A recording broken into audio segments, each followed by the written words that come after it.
ba bi me fɛ i ka ɲɛfɔ ɲɛna e y'i yɛrɛ sɔrɔ kɔnɔfɛla la cogo min ani aw ka tabiw donna cogo di parce que aw ma ta depuis Bamakɔ yan nɔ. En fait ni taliko in kɛra cogo min na n bɛ se ka dɔ fɔ ɲɛna la parce que ne terikɛw de fana ye ne lakunnafoniya kan ko tali bɛ yen min ye rébellion taliko ye mais maintenant a branchew ka ca quoi parce que ça dépend u y'an na motivé ni kuma dɔ de mun b'a jira k'a fɔ k'u b'a fɛ ka structure kura kɛ nord la le fait que structure kura la f'u ka na ni administration de bon administration na u mago bɛ administrateur bɛɛ de la ce qui fait que domaine bɛɛ tun b'a la douaniers tun b'a la policiers tun b'a la sɔrɔdasiw tun b'a la armée de terre u bɛɛ tun b'a la bon et puis juges tun b'a la bon presque administration bɛɛ quoi bon maintenant e de b'a lajɛ ni mun b'i arranger comme bɛɛ t'a fɛ ka kɛ sɔrɔdasi ye bon a tuma baarako ka gɛlɛn a ma nɔgɔn bon ni opportunité dɔ nana bɛɛ bɛ boli ka taga la quoi vraiment ne terikɛw de fana bɔra a kalama olu ye ne kunnafoni ka ɲɛfɔ ne ɲɛna bon ne fana ko n k'a bɛ intéressé mais fu kɔni tun tɛ. mais o kɛlen na i terikɛw kɛlen k'o f'i ye u ye téléphone numéro dɔ de d'i ma wa ou bien u ye i ni mɔgɔ dɔw de bila contact la wa a ko tɔ kɛra e yɛrɛ ni mɔgɔ ninnu sera ka don ɲɔgɔn na cogo di. bon an donna ɲɔgɔn na cogo min na vraiment u ye ne wele u y'a fɔ ne ɲɛna ne ko n ko c'est vrai n k'a bɛ ne intéressé mais mun ye militaire ye o tɛ ne intéressé parce que ne tun b'a fɛ ka kɛ fɛn wɛrɛ mun to ye bon militaire don sa mais option comme option camanbaden de bɛ yir'i la n'i b'a fɛ ka kɛ juge ou bien n'i b'a fɛ ka kɛ comptable ye ou bien n'i b'a fɛ ka kɛ sɔrɔdasi ye ou bien n'i b'a fɛ ka kɛ douanier ye ou bien n'i b'a fɛ ka kɛ mun ye e de b'o choisir donc n'i y'o choisir a choix bɛɛ n'a tarifu de don quoi donc en ce moment u y'a fɔ ne ɲɛna ne ko n ko vraiment n k'a bɛ ne intéressé bon ne ko n ko vraiment n ko douane de ka di ne ye donc o de ye ne lase maintenant ils ont dit que bon k'u bɛ taa ni ne a tigiw fɛ yen minnu bɛ yen bon komi an terikɛ damaw de don an fana farala ɲɔgɔn kan mun tun bɛ bila la ɲɛ o y'an ta ka taa ni fo mɔgɔ min tigi bɛ recrutement kɛ ka tɔgɔ sɛbɛnni kɛ o tigi tun bɛ Kati donc maintenant an tagara o de fɛ yen Kati pour que ka taa an ka inscription kɛ mais inscription ce n'était pas gratuit comme n y'a fɔ cogo min na fu tun tɛ quoi parce que corps bɛɛ n'a a prix de tun don voilà. bon e ye joli sara walasa i ka ta bon tiɲɛ na vrai dire comme fɛn a business lama de tun b'u bolo bon ils ont dit que pour que ne ka kɛ douanier il fallait payer 3 millions bon parcelle dɔw tun bɛ ne bolo ne y'a essayé k'olu feere pour que ka se ka wari sara bon ne kɔni sera ka wari dɔ sara u ye ka delili caman fara o kan quoi pour que u ka essayer ka hinɛ n na n'u bɛ se ka n bɛ se ka postuler comme douanier quoi. donc au final e ye joli sara. donc en final à vrai dire ne ye mun sara parce que n ye terrain papier fila di o terrain papier fila ça va dans les 2 500 000 bon n tilala ka à peu près 400 000 ɲɔgɔn si di. mais e y'o di mɔgɔ min ma o tigi malien finman de don wa ou bien burudamɛw de don wa ou bien bamanci. si malien finman de don a bɛ Kati a bɛ sigilen a muso yɛrɛ tun ye policière ye donc malien finman de don c'est un jeune parce qu'à l'époque moi j'étais un peu plus âgé que lui. mais wari saralen kɔfɛ a ko tɔ kɛra di e seginna ka taa so.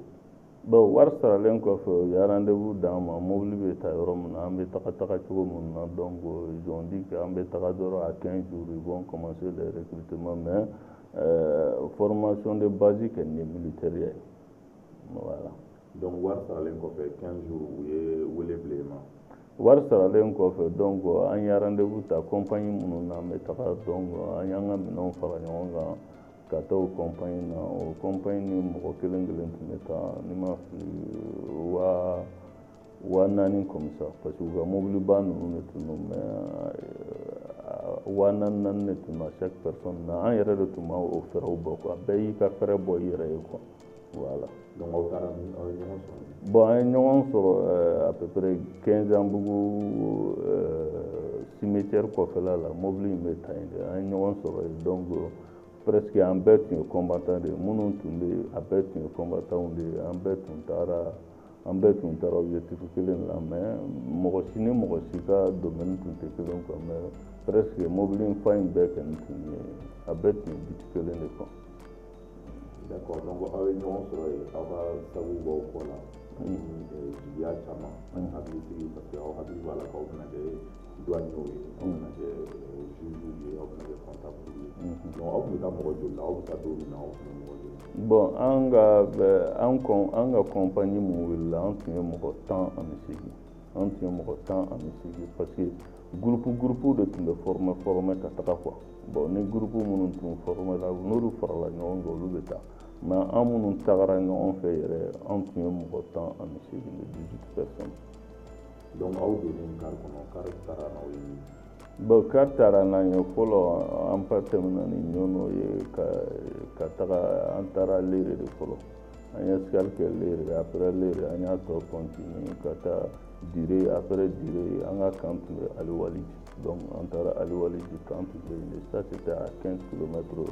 de Dire. Donc car in bɛ taara n'aw ye fo kan kɔnɔ. Non car bɛ dan n'an ye Dire ni car danna n'an ye Dire an bɛ tila ka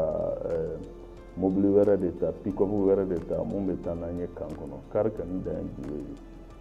Jigi de tun b'aw bolo. Bon presque a fɛn in planifielen tun don ni komi u b'a dɔn k'a fɔ ko commandant d'anw ye anw bɛna taa kan kɔnɔ de donc u b'an kunbɛn depuis Dire quoi n'an sera Dire donc kan kɔnɔ mɔgɔ dɔ de bɛ na chef dɔ bɛ na mun bɛ bɔ kan kɔnɔ ka na o bɛ n'an kunbɛn donc o b'an conduit ka taa n'an ye fo kan kɔnɔ quoi. Aw selen kan kɔnɔ o don fɔlɔ la hakilina jumɛnw na yɛlɛ est-ce que mɔgɔw sɔrɔ yen wa a kɛra cogo di don fɔlɔ la. Donc an selen kan kɔnɔ a bɛ komi n'i donna n'i sera camp militaire la o y'a fɔ cogo min na komi mɔgɔ lasominen subaga ye déjà ils ont dit que formation militaire b'a la n'aw taara dɔrɔn donc aw bɛ bila mouvement ni fɛngɛw la u y'a kɛ o cogoya la effectivement an selen kan kɔnɔ an ye mobili jɔra an jiginna ka bɔ mobili kɔnɔ dɔrɔn directement u y'an minɛ ka taa n'an ye cɛncɛn kan ka essayer ka an baver quoi donc bavure de k'o yɔrɔ la directement an mɔgɔ fɛn fɛn nana an mɔgɔ 18 u y'an bɛɛ bila bavure la des trucs bon comme terme militaire la a dɔnnen don k'a fɔ baveli ye mun ye quoi voilà. Donc u ye aw nima dɔrɔn nima tɔɔrɔ RMP couleur ale ni fɛn caman kolonkolonw ni a ka ca quoi a ka ca tiɲɛna rare mɔgɔ minnu sera ka tenu quoi parce que c'était difficile et puis cɛncɛn de tun don cɛncɛn tun ka kalan a kuma bon ce n'était pas facile quoi parce que o hakilina tun t'an na quoi k'a fɔ k'u bɛ na k'u b'an baver parce que mɔgɔ min tigi nana comptabilité kama ou bien n'i nana ka na fɔ k'i b'a fɛ ka kɛ juge ye ou bien n'i ko k'i b'a fɛ an hakili tun b'o ma pour nous an bolo k'a fɔ n'an nana avec les armes donc maintenant i b'i ka arme déposer i b'i tɔgɔ sɛbɛn donc directement ils vont te recruter bon ni minnu tun donna la militaire kama olu de tun bɛ formation militaire kɛ bon an n'o hakilina de tun don y'a ye. Mais mɔgɔ dɔw banana o wagati. Si mɔgɔw banana parce que il y a eu des personnes qui ont été traumatisées mɔgɔ caman bɛ o traumatisé la parce que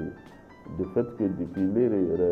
mɔgɔw ye difficulté sɔrɔ parce que a bɛ cɛncɛn kan boli de la sauf minnu sera ka turban san ka meleke u kunkolo la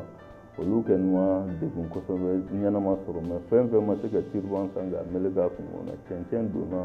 a caman ɲɛ n'a nun na fo ka dɔw nun geren quoi bon an selen yen fana o y'a sɔrɔ mɔgɔw sɛgɛnna kan parce que an ye mun kɛ sira la an bɛ kan ka taga a bɛ tile 3 tile 4 bɔ an sera o y'a sɔrɔ mɔgɔw sɛgɛnna ils étaient fatigués donc n'i ye bavure fana fara o kan a tuera mɔgɔw kan kosɛbɛ quoi parce que caman k'i ma degi o ɲɔgɔnna ko gɛlɛman banna quoi a tuera caman kan. O bavure kɔfɛ a ko tɔ kɛra cogo di. Bon bavure kɔfɛ on a su tenir an dɔw continuer na mais dɔw caman bɛ yen olu kasira k'olu bɛ segin k'olu bɛ taga so bon komi kan kɔnɔna de don i na ka di n'i tagatɔ la quoi tagatɔ la c'est tout à fait un problème parce que i bɛ yɔrɔ min na e t'a dɔn yɛrɛ e bɛ localité min na c'est vrai i bɛ kan de kɔnɔ mais ka bɔ kan kɔnɔ ka taga yen i bɛ mobili ta cogo di ka na i bɔyɔrɔ la o bɛɛ ye difficulté de ye bon mɔgɔ caman t'o dɔn donc hali n'u y'i labila k'i ka taga tagali b'i kɔnɔna fili donc mais malgré tout ça minnu bɛ yen ni se b'u bangebagaw ye ni fanga b'olu la olu ye fɛɛrɛ kɛ bon u denw ka segin quoi olu caman seginna voilà. mais e bɛ k'a fɔ ko kan sɔrɔsi kan de tun don wa ou bien minnu taara n'aw ye olu yɛrɛ fana tun ka kan de tun b'u bolo. Bon kan in an bɛ se k'a fɔ groupement min ye fɛn in organisé olu ka kan de tun don parce que il y avait des désertés là-dedans bon il y avait des ex-rebelles là-dedans donc olu ka fɛn formation de don. donc sisan aw minnu tora kan in kɔnɔ est ce que musow tun b'aw la. si musow tun b'a la muso ninnu yɛrɛ de tun bɛ tobili kɛ ka d'an ma musow tun b'a la. donc est ce que i bɛ se ka a ɲɛfɔ an ɲɛna kan in kɔnɔna la aw ka journée type tun ye mun ye sɔgɔma n'aw wulila ka se wulafɛla la aw tun bɛ mun kɛ kan kɔnɔna na kan vie yɛrɛ bɛ cogo di. Bon, quand vie, c'est pas du tout facile parce que Somada fait là depuis 4 heures du matin, 5 heures du matin, parce que Dougsé Béjaïdouna, on a formation des dames, on a bol dames, ils vont commencer à nous apprendre au mouvement militaire, comment faire les repos, comment faire la salutation, comment manipuler les armes. Bon, parce qu'au emploi du temps de Bouboulou, chaque matin, n'an wulila donc an tun b'o cours ninnu de kɛ n'an bɔra terrain kan donc an bɛna n'an nana journée dɔ bɛ yen pour la manipulation des armes an bɛ armes ninnu walaka k'u tila k'u dilan puis kisɛ bɛ ci cogo min na les systèmes de guerre u tun bɛ k'an k'an kalan o de la quoi puis fɛn caman quoi voilà presque an ka tile kɔnɔ an tun b'o de kɛ. mais a baloko kun cogo di. Bon, balo ko tun ma nɔgɔn parce que o tun ni balo min tun bɛ na balo tun ye balo unique kelen de ye ni mɔgɔ min tigi bɛ nord dɔn dɔɔnin an tun bɛ mun dun u b'a fɔ o ma ko jisumagunde o jisumagunde a bɛ komi anw fɛ yan zamɛ façon dɔ de don k'a dilan ten dɔrɔn ka tulu k'a la bon sogo t'a la quoi donc bon ni midi sera u bɛ file fiyɛ dumuni tasaw bɛ sigi donc bɛɛ bɛ n'aw sigi tasa kɔnɔ a b'a dumu donc su fɛ fana la même chose c'était comme ça an tun bɛ balolo o balo cogo la sauf ni warinin tun bɛ mun bolo n'o ye jɛgɛnin dɔ san ou bien ka fɛnnin dɔ san k'o dumu quoi voilà. mais est ce que aw tun bɛ se ka bɔ kan kɔnɔ aw tun b'aw yɛrɛ bolo wa. non an t'an yɛrɛ bolo une fois que n'i nana kan kɔnɔ règlement de bɛ kanw na olu règlement ninnu i b'olu de suit obligatoirement quoi i ta t'i yɛrɛ bilen quoi i b'olu de ka contrôle kɔnɔ i tɛ se ka fosi kɛ sans passer par eux quoi. mais est ce que wagati dɔw nana e la ka jigin e kunna k'a fɔ k'i bɛ boli. bon bolili ma jigin ne la mais ne découragera kosɛbɛ parce que an bɔtɔla Bamako u ye kuma mun fɔ an ɲɛna n'an sera yen an ye mun ye c'était différent quoi donc mɔgɔ caman de tun b'a la minnu y'u ka baara bila minnu y'u ka fɛn caman bila parce que à ce moment ne yɛrɛ tun bɛ baara la ne tun bɛ maîtrise de kɛ bon donc ne y'o de bila ka taga la soit disant que vraiment ni ye nin kɛ a bɛ se ka kɛ n ma sababu ɲuman ye o nata de ne la taga bon ne tagara o dun kun ko ko tile 15 n'an sera yen dɔrɔn ko baara ninnu bɛ daminɛ an ye kalo kelen kɛ a tɛ kan ka daminɛ et puis don o don an b'a ye mɔgɔ kuraw de bɛ nana fara an kan u ye minnu f'olu ɲɛna u y'olu kelen de f'olu ɲɛna u b'a fɔ ko i ka na dɔrɔn tile 15 a bɛ daminɛ o turupu bɛ na an nana minnu sɔrɔ yen o de fɔr'olu ɲɛna dɔw fana nana anw sɔrɔ a fɔr'olu ɲɛna ko 15 jours chaque fois fɛn fɛn bɛ na u bɛ date surumani de f'u ɲɛna pour que ka mɔgɔw la motiver ka na parce que n'i nana ka ban déjà e ye wari sara de wari seginni t'a la bilen quoi n b'i ka wari la segin ma o t'a la bilen quoi parce que i nana ka ban o y'o bannen donc a bɛ komi n'o ye daga bɔlen olu da la quoi voilà.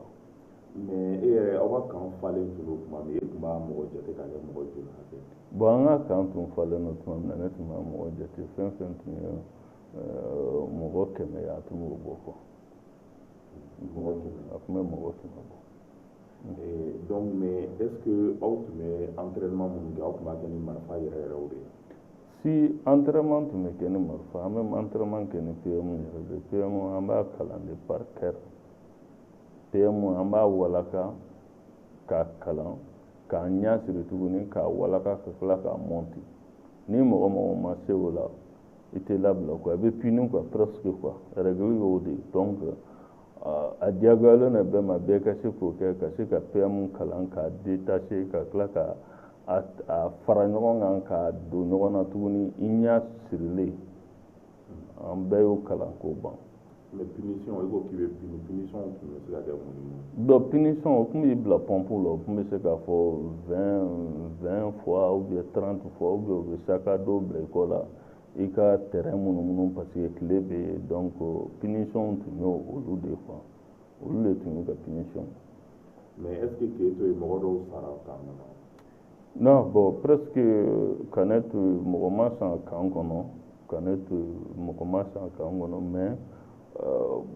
attaque kɔni kɛra n ɲɛna n bɔr'olu kalama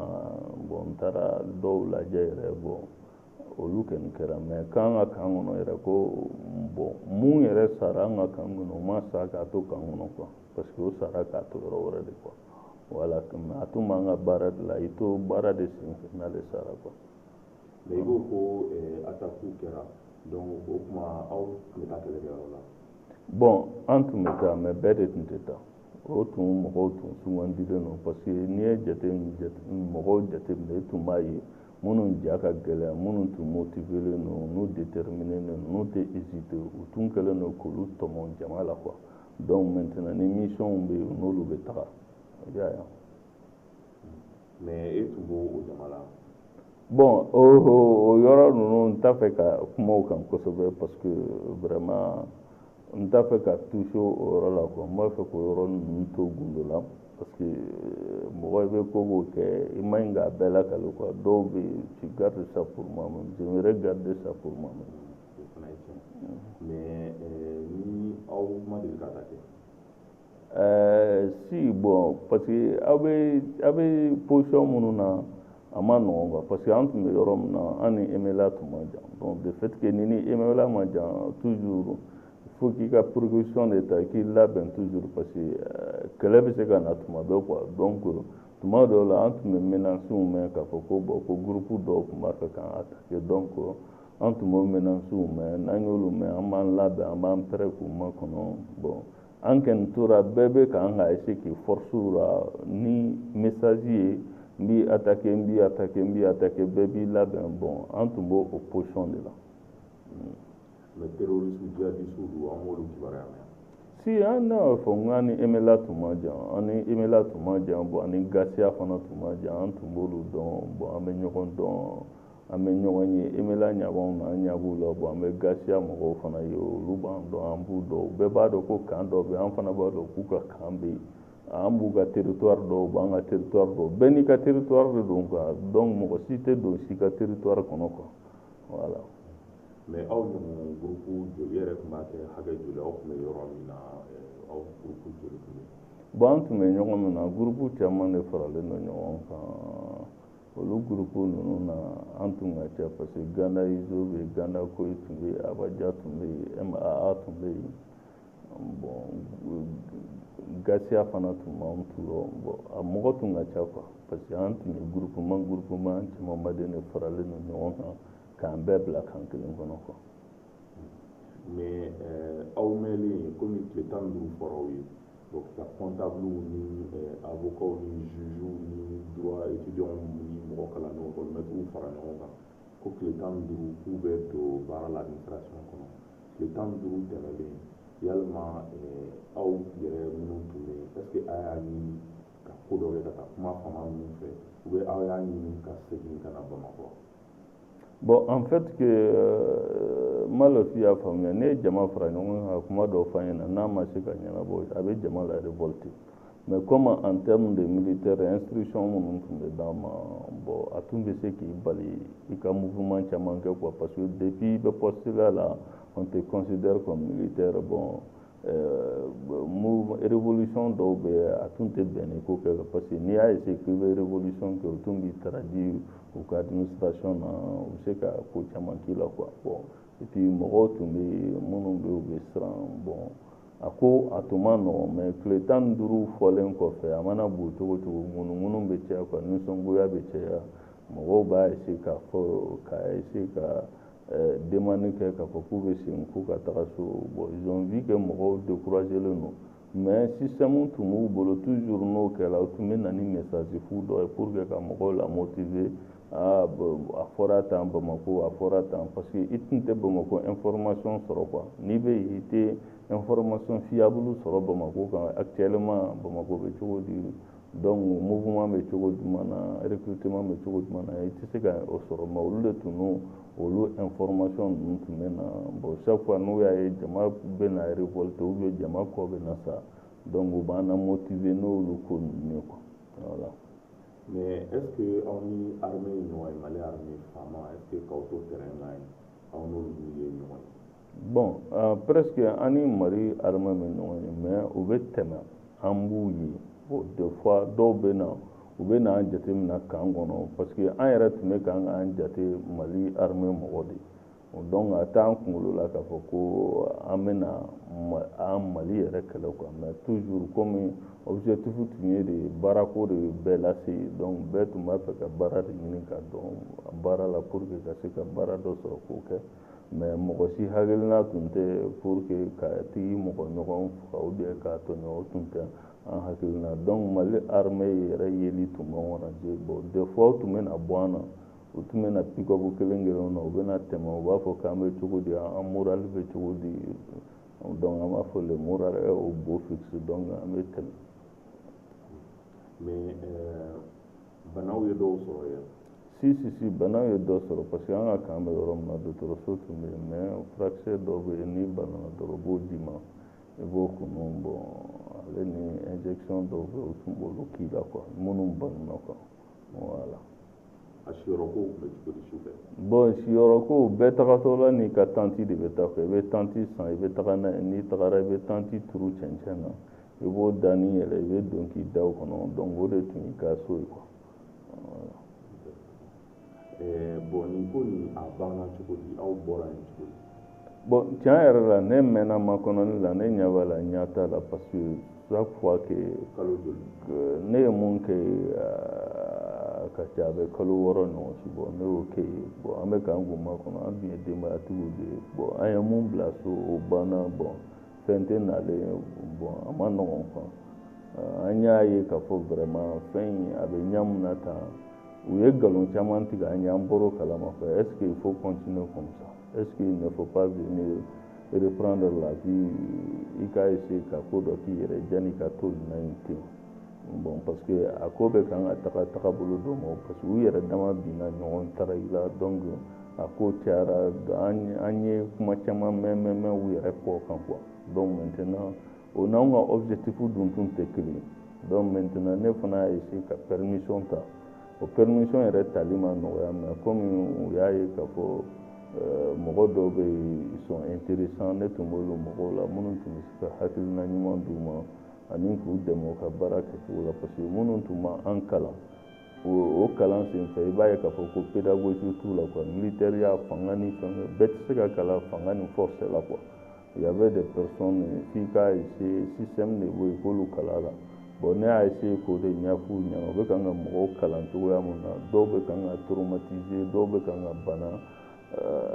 dɔw bɛ kan ka déserter donc maintenant ne nana ni système ye ka système f'u ɲɛna mɔgɔninfin bɛ kalan na cogoya min na n'a bɛ se k'a faamuya n'o ka ɲi donc avec ça comme pédagogie dɔ bɛ ne la donc ne y'o baara minnu kɛ u y'o intéressé u diyar'u ye donc maintenant ne kɛr'u bolo mɔgɔ intéressé ye maintenant ne ye n profité n ka o plan de fɛ ka essayer ka demande kɛ ne ye demande de kɛ pour que n ka permission sɔrɔ donc o ye permission di ne ma pour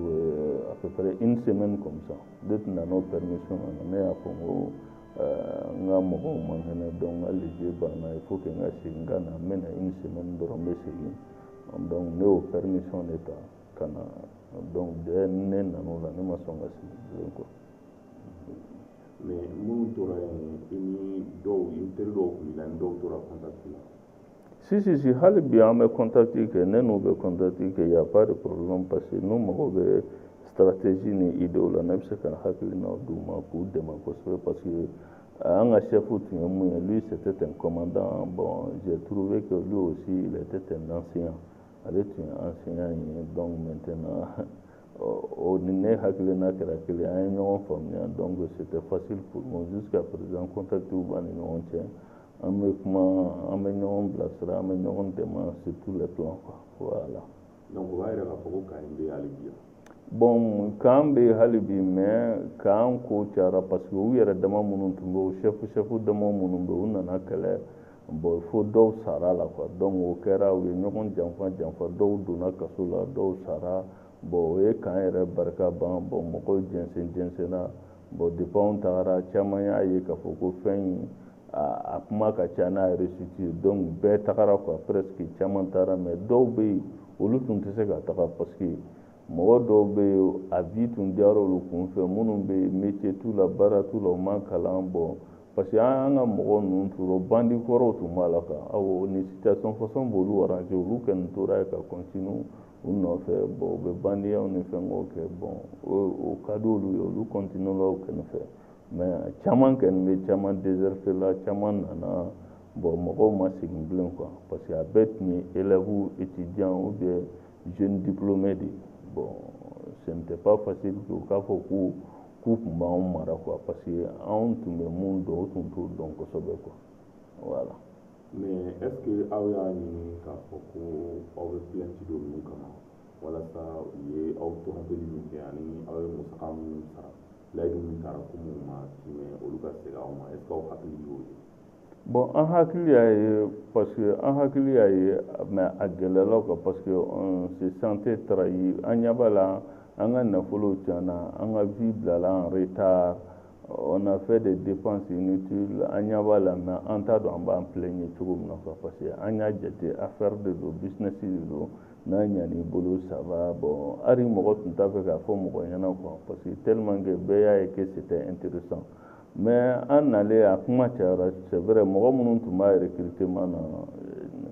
u y'a tigi dɔw bɛ yen quand même olu ye plainte don donc o kɛlen ka plainte don caman ye plainte don mais ne yɛrɛ kɔni ma plainte don mais mɔgɔ caman ye plainte don la personne a fait la prison a ye kasow kɛ ka fɛnkɛw kɛ bon minnu tun b'a ɲɛfɛ hali bi dɔw bɛ kaso la quoi a ko la quoi voilà mais o kɔni u ma remboursé kɔni mais ils ont fait la prison. donc o b'a yira k'a fɔ ko aw ka mɔgɔ dɔw ye plainte don minnu ye nin ɲangi lasaw ma u jugera k'u bila kaso la. awɔ a kɛra ten dɔw jugera k'u don kaso la a kɛra ten parce que fɛn n'i tun ye wari in sara armement de fana tun bɛ d'i ma quoi parce que i bɛ wari min sara i ka armement sɔngɔ tun b'o la donc maintenant u tun bɛ se ka PM kelen d'i ma ou bien pistolet kelen donc maintenant o tun bɛ san ka d'i ma bon n'o t'i bolo n'i yɛrɛ sera nord la i tun bɛ se k'o san quoi